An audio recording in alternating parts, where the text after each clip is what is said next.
గత 3 నెలల నుంచి వచ్చిన కళ్యాణ్ లక్ష్మి చెక్స్ అన్ని కూడా ఈరోజు ఇవ్వడం జరిగింది. కోదాడులో పోతే మండలం మినాయించి మిగతా మండలాలన్నింటినీ కూడా ఇవ్వడం జరిగింది. నిన్నటి వరకు మన ఈరోజు గత 3 నెలల్లో అప్లై చేసి వచ్చిన చెక్స్ మండల్ వైజ్ చెప్తాను.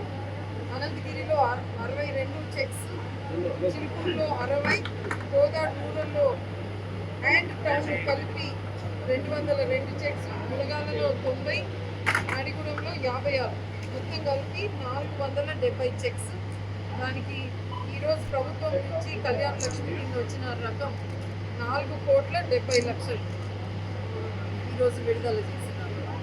మరి ఇంకా కూడా మొన్నటి నుంచి ఉగాది నుంచి అందరూ రేషన్ కార్డు హోల్డర్స్ అందరూ కూడా సన్నబియ్యం మా ప్రభుత్వం అందజేస్తున్నారు. ఎక్కడికి వెళ్ళినా ఎంతో పెద్ద ఎత్తున అందరూ ముందుకొచ్చి చాలా సంతోషంగా ఉన్నారు సామాన్య ప్రజలు. మరి ఈ కొనసాగుతూ ఈరోజు కూడా మేమందరం పోయి వాళ్ళతో భోజనం కూడా పాల్గొంటున్నాం వారి దాంట్లో. సో ఈరోజు కార్యక్రమం